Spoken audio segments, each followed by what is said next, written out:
नमस्कार, मैं हूं मनोज वर्मा और आप देख रहे हैं अटेंशन। इस साल विधानसभा के चुनाव के लिए बीजेपी में सत्ता और संगठन पर कसावट की कवायद शुरू हो चुकी है। रविवार को भाजपा के प्रदेश कार्यालय में मंत्रियों की बैठक हुई और इस बैठक के बाद 8 बिंदुओं में मंत्रियों को सख्त हिदायत दी गई। इसका सार ये था कि संगठन के कामों को प्राथमिकता दें। मंत्रियों को यह भी बताया गया कि संगठन और कार्यकर्ताओं की वजह से आप मंत्री हैं, इसलिए पार्टी जो भी कार्यक्रम निर्धारित करे उसे समयबद्ध तरीके से पूरा किया जाए। मंत्रियों को कार्यकर्ताओं की नाराजगी दूर करने की हिदायत भी दी गई। इधर मंत्रियों ने भी ब्यूरोक्रेसी के रवैये की शिकायत की है। मंत्री मोहन यादव ने राजगढ़ कलेक्टर के कामकाज को ढीला बताया तो इंदर सिंह परमार ने कहा कि बैतूल कलेक्टर ने विकास यात्रा में उनसे पूछा तक नहीं। अचानक संगठन को मंत्रियों को इतना कड़ा संदेश देने की जरूरत क्यों पड़ी और मंत्रियों की पकड़ नौकरशाही पर ढीली क्यों होती जा रही है, ये जानेंगे। पहले देखिए लेकिन ये रिपोर्ट। भारतीय जनता पार्टी के शीर्ष नेताओं का मंत्रियों को सख्त निर्देश कि सरकार रहेगी तो ही आप मंत्री रहेंगे। यह स्पष्ट संकेत है कि शीर्ष नेताओं को अपने इंटेलिजेंस के आधार पर मालूम है कि सरकार जा रही है। इतनी बड़ी बात चुनाव के पूर्व कभी भी नेता अपने मंत्रियों या कार्यकर्ताओं से नहीं कहते हैं। उसे उस एंगल पर दिखना चाहिए कि सरकार जा रही है।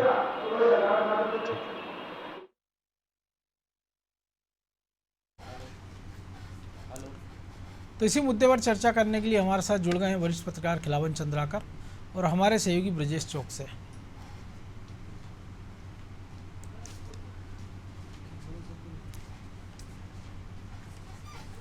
तो बहुत स्वागत है खिलावन जी आपका अनादि टीवी पर। जी खिलावन जी, चुनाव का वक्त है, अब तो महीनों की जगह दिनों की गिनती हो रही है कि कितने दिन बचे हैं और ऐसे में जो बैठक होती है, बड़ी योजना लॉन्च करते हैं मुख्यमंत्री शिवराज सिंह चौहान, लाडली बहना, और उसके पहले ये मंत्रियों की क्लास लगती है और जो फीडबैक है वो बहुत अच्छा नहीं है। क्योंकि हमने देखा जब विकास यात्रा निकाली गई थी उस दौरान भी मंत्री या कई सारे विधायकों को विरोध का सामना करना पड़ा था और अब के ये हालात। तो क्या वाकई मंत्री संगठन के निर्देशों की अनदेखी कर रहे हैं या उनको ये लग रहा है कि ठीक है जो होगा आखिरी वक्त पर देख लेंगे, कार्यकर्ता तो हैं, संघ का नेटवर्क है, मुख्यमंत्री और मोदी का चेहरा है, तो चुनावी नैया पार तो लगी जाएगी। देखिए मनोज जी, आपने ठीक कहा कि अब महीनों की नहीं बल्कि दिनों की गिनती है। लगभग 225 मतलब 225 दिन बाद यदि तय सीमा में चुनाव हुए मध्य प्रदेश विधानसभा के, तो 225 दिन बाद मध्य प्रदेश विधानसभा के मतदान हो सकते हैं। बिल्कुल। ऐसे में जो वर्तमान में सत्तारूढ़ दल है उसकी चिंता अपनी सरकार को फिर से बनाए रखने के लिए, फिर से सत्ता में आने के लिए सबसे बड़ी चुनौती है।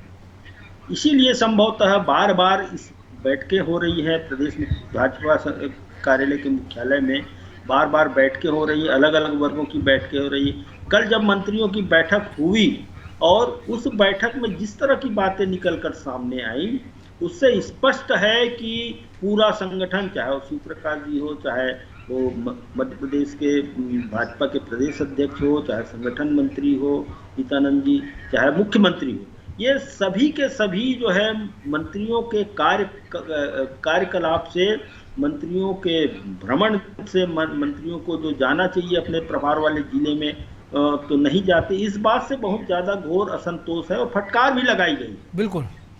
देखिए जिस तरह के सवाल कल उठाए गए थे, शिव प्रकाश ने पूछा था कि आप मुझे 5 बिंदुओं पर बताइए कि आप कब अपने प्रभार के जिले में गए, बिल्कुल, कितनी बार गए, किन किन कार्यकर्ताओं का मोबाइल नंबर आपके पास है, किन कार्यकर्ताओं से मिले, और इसी तरह के सवाल जो एक दूसरे को क्रॉस कर रहे थे, क्रॉस चेकिंग हो रही थी उसमें, तो अनुत्तर हो गए सब मंत्री।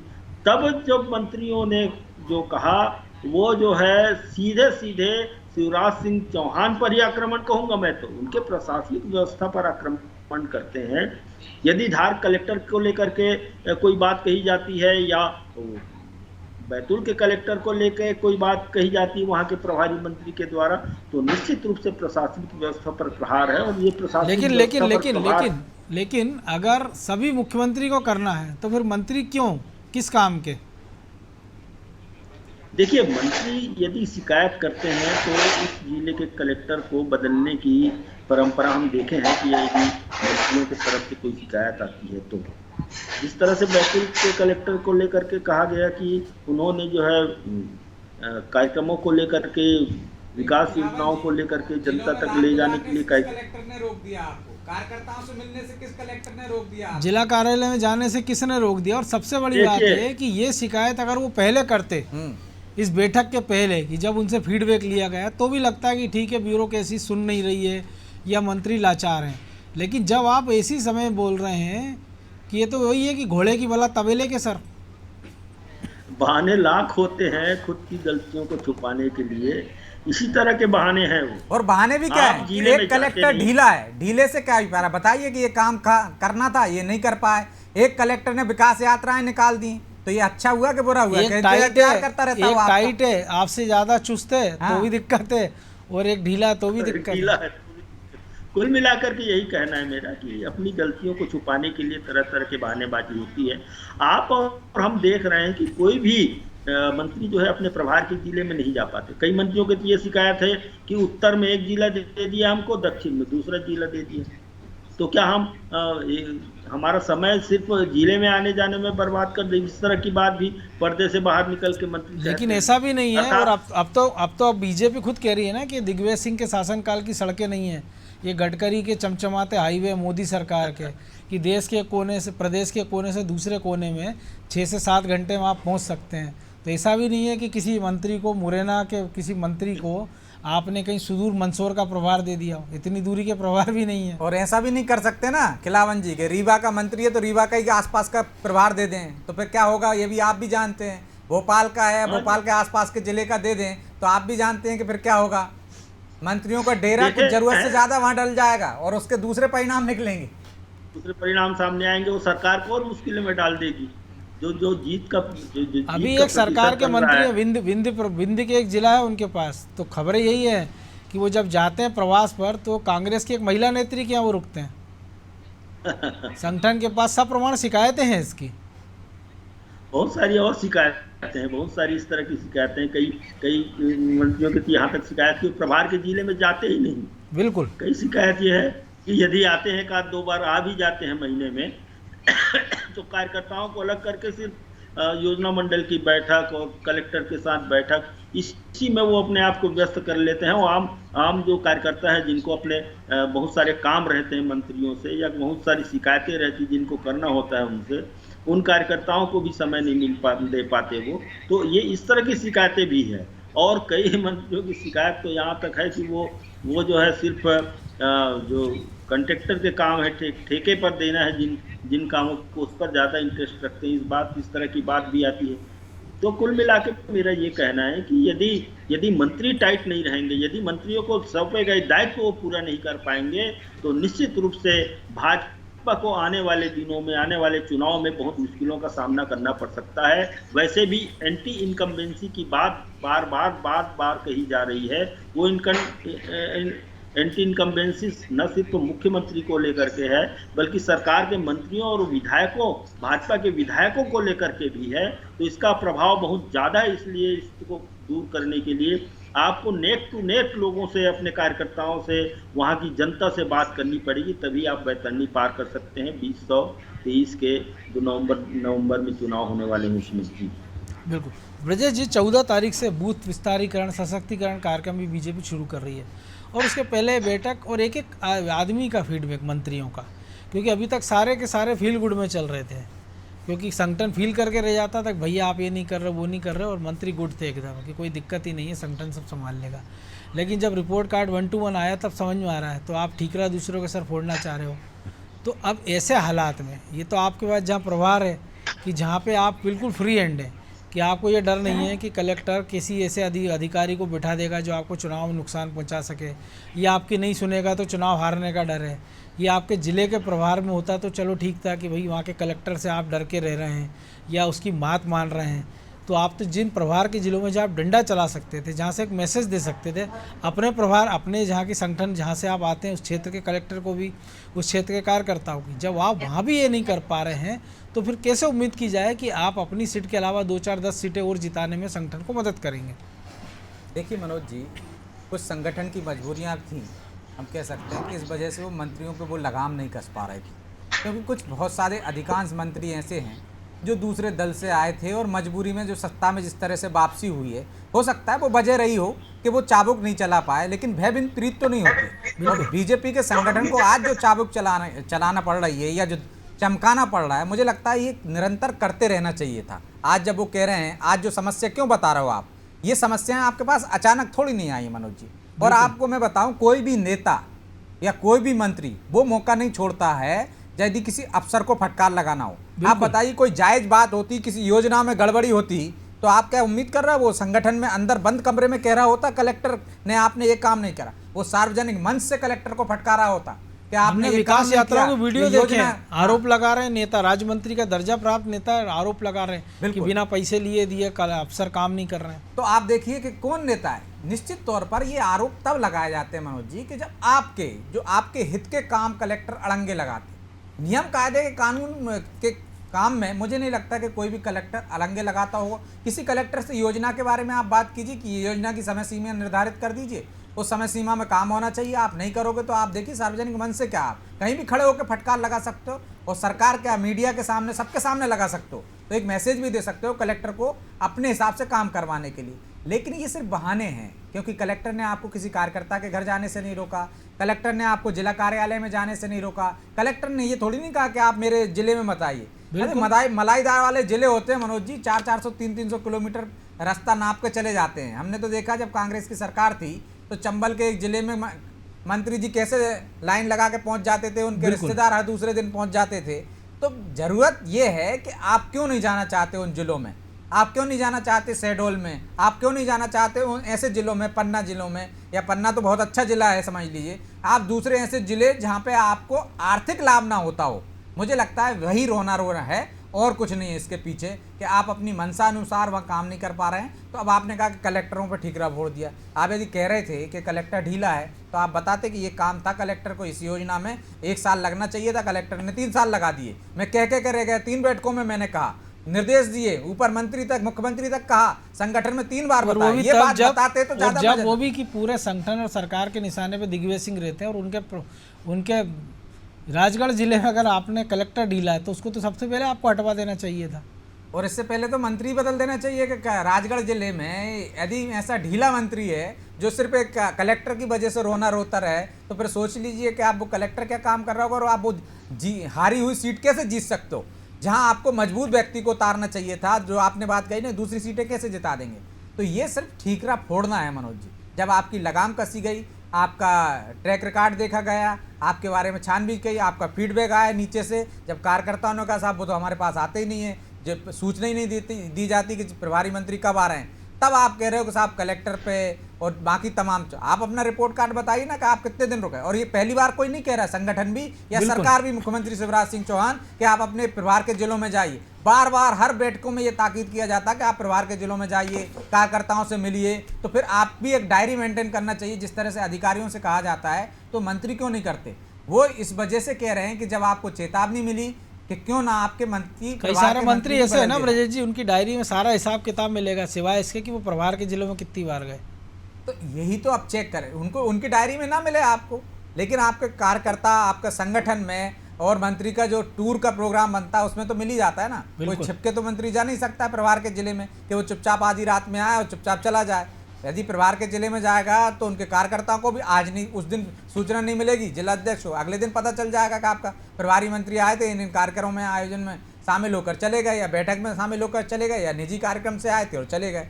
तो मुझे लगता है कि संगठन को अब, क्योंकि चुनाव में 8 साल बचे हैं, यदि जो मंत्री इस तरह से कह रहे हैं कि साहब हम कलेक्टर हमारी नहीं सुन रहा है या वो दौरे नहीं कर रहे हैं, तो उनसे या तो प्रभार के जिले छीन लेना चाहिए और उनको ऐसे जिले दे देना चाहिए, या फिर उनके मंत्रिमंडल से बाहर करके ऐसे लोगों को दे देना चाहिए कि नए लोगों को जो जुझारू होकर काम करेंगे, और जो एंटी इनकम्बेंसी, जो नाराजगी कार्यकर्ताओं में होगी प्रभारी मंत्री को लेकर के, वो सुनवाई नहीं कर रहे हैं, उनके काम नहीं कर रहे हैं, वो भी दूर हो जाएगी। बिल्कुल।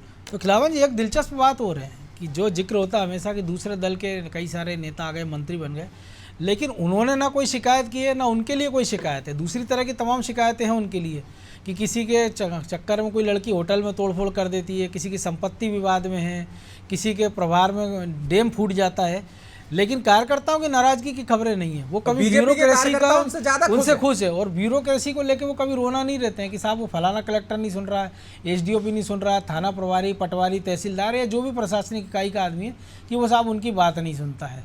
तो इसको कैसे देखा जाए? या तो उन्हीं से एक ट्रेनिंग सेशन बाकी मंत्रियों का करा दें कि भैया आप कैसे लगाम रखते हो, तो आप ही कुछ गुरु मंत्र दे दो, क्योंकि 3 साल हो रहे हैं सरकार को भी बने, चौथी पारी मुख्यमंत्री की 25 मार्च को हो जाएंगे।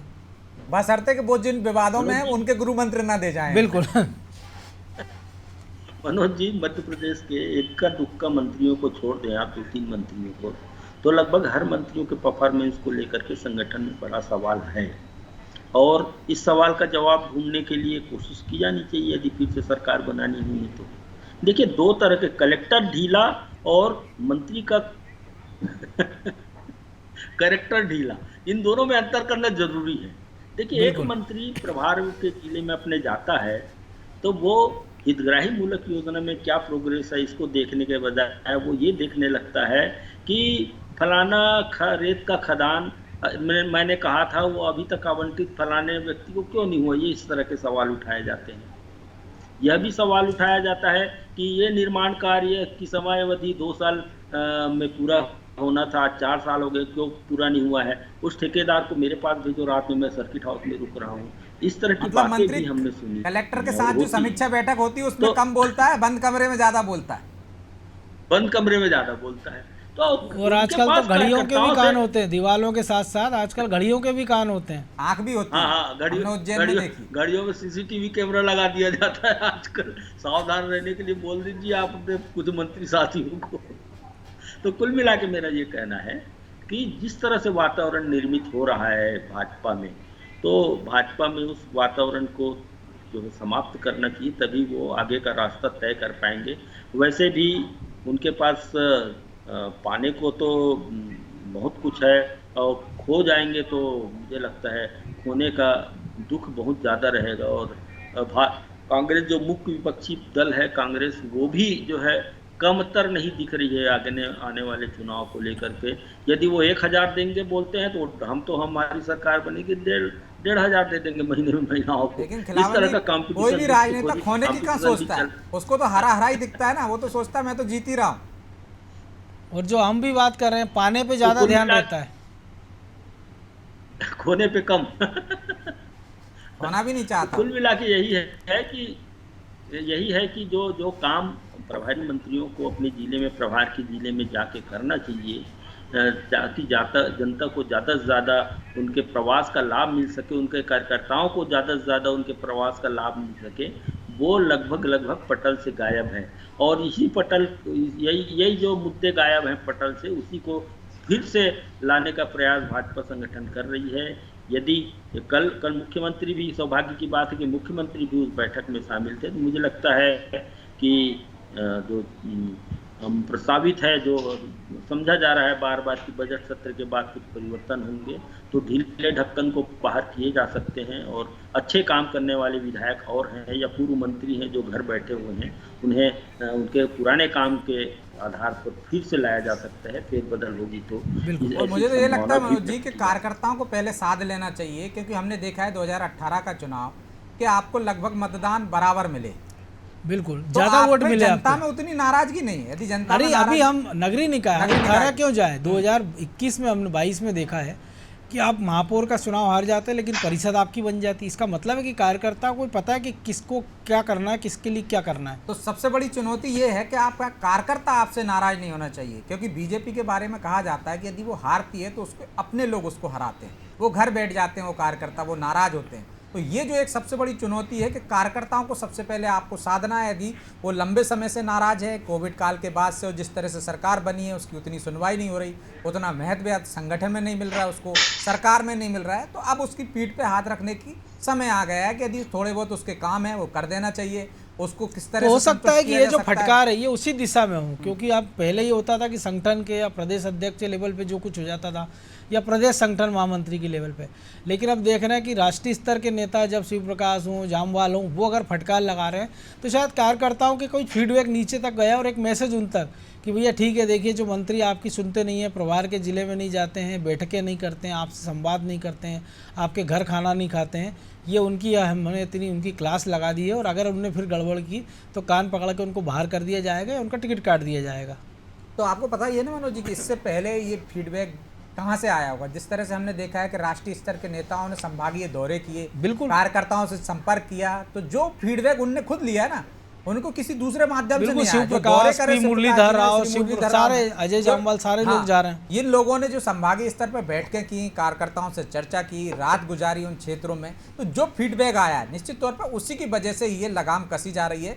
और उसके बाद से उन्होंने कह भी दिया है कि ये 1 महीने में भी हो सकती है, ये बैठक हम 15 दिन में भी समीक्षा कर सकते हैं। मतलब कि आपको हर 15 दिन में एक रिपोर्ट कार्ड आपका तैयार होगा, हर रिपोर्ट कार्ड के आधार पर आपका भविष्य तय होगा। भविष्य तय हो के आप या बेहतर है एक तरीका ये भी हो सकता है ना कि जब आप हर सप्ताह के लगभग कैबिनेट की बैठक होती है तो उसके पहले मंगलवार को जब भोपाल आते हैं उसके पहले रविवार को आप प्रभार के ज़िले में रहें, सोमवार को वहाँ रहें और वहाँ से फिर आप अपने भोपाल की कूच करें अगर कैबिनेट की बैठक है। और उस कैबिनेट की बैठक में मुख्यमंत्री से आप गुफ्तगू कर सकते हैं, बता सकते हैं कि भाई इस प्रभार के ज़िले में गए थे, ये समस्या है, ये अधिकारी नहीं सुन रहा है, ये कार्यकर्ताओं की नाराज़गी है, इस योजना का ये फीडबैक है। तो शायद उसका इम्प्लीमेंटेशन ज़्यादा अच्छा हो जाएगा, ज़्यादा जल्दी से हो जाएगा और उसके सार्थक नतीजे निकलेंगे। निश्चित तौर पर मनोज जी ये सुझाव भी अच्छा है, संगठन हो सकता है इस पर विचार करे कि जो प्रभार के जिलों में पहले ही दौरे कर लें ताकि एक दिन जब मुख्यमंत्री से मुलाकात हो तो समस्या भी बता सकें उनको और उसका समाधान भी वहीं बैठे हुए कर सकते हैं। यदि जो अधिकारी नहीं सुन रहे हैं, लापरवाही है, उनको क्योंकि उसमें होगा किसी एक योजना को लेकर बात है, मान ली जल संसाधन की योजना है, PWD की है और तो सारे मंत्री रहते हैं तो उससे डिस्कस हो सकती है। बिल्कुल, और हो सकता है इसके लिए आप जैसे अनौपचारिक चर्चा होती है उसके बाद यदि चर्चा करने के लिए यदि आपको लगता है तो मुख्यमंत्री खुद वो कह सकते हैं कि भाई ये कैबिनेट की बैठक के बाद भी हम आधा घंटे बैठेंगे, बिल्कुल, या हम आधा घंटे डिस्कस करेंगे कौन प्रभार के क्षेत्रों में गया था और क्या समस्याएं आई, किस विभाग से संबंधित है, उस विभाग के मंत्री यहाँ बैठे हैं, अधिकारी यहाँ बैठे हैं। और तकनीक का जमाना, वर्चुअली जुड़ के भी बता सकते हैं कि अगर नहीं आ पा रहे किसी कारणवश आप, तो ये भी सुझाव अच्छा है। और ये यदि चुनावी साल में कर लेते हैं अभी तो मुझे लगता है इसके बड़े अच्छे परिणाम सामने आएंगे और जो संगठन तक जो फीडबैक जा रहा है वो भी आपका पॉजिटिव हो जाएगा, जो नेगेटिव फीडबैक जा रहा है। तो निश्चित तौर पर मुझे लगता है कि ये काम करना चाहिए क्योंकि अब समय आपके पास ज़्यादा नहीं है और जिस तरह से नाराज़गी आ रही है संगठन के माध्यम से यदि मंत्रियों के खिलाफ नाराज़गी आ रही है तो उसको समय रहते दूर कर लेना चाहिए, जो जिससे अच्छा होगा। नहीं तो फिर हमने देखा कि पिछले चुनाव में किस तरह से मंत्री भी घर बैठ गए, मंत्री को भी जनताओं ने सबक सिखा दिया। और हमने कई ऐसे भी देखे तीरंदाज बड़े दिग्गज मंत्री थे पिछले मंत्रिमंडल में जो इस मंत्रिमंडल में रोज चक्कर काटते हैं कि शायद विस्तार में उनको मौका मिल जाए। लेकिन अब चूंकि समय का हम ज़्यादा विस्तार नहीं कर सकते इस कार्यक्रम का, इसलिए यहीं इसको विराम देना होगा। बहुत धन्यवाद खिलावन जी आपका। तो निश्चित तौर पर बीजेपी संगठन ने कमर कस ली और जिस प्रकार से फीडबैक के हिसाब से मंत्रियों का रिपोर्ट कार्ड चेक किया जा रहा है, ये पता किया जा रहा है कि वो कहाँ जा रहे हैं, क्या कर रहे हैं। तो एक फीडबैक उनके विभाग के कामकाज का भी लिया जाना चाहिए कि आखिर कितनी फाइलें उनके पास पेंडिंग है, किन लोगों के काम पेंडिंग है और कार्यकर्ता उनसे परेशान तो नहीं है, नाराज़ तो नहीं। क्योंकि छोटी छोटी जो नाराज़गी होती है वो चुनाव में बड़ी भारी पड़ती है और नतीजा ये होता है कि आप कई बार सत्ता से थोड़ी सी दूरी पर जाकर ठिठक जाते हैं। अटेंशन में आज इतना ही, मुझे दीजिए इजाज़त और आप देखते रहिए अनादि टीवी। नमस्कार।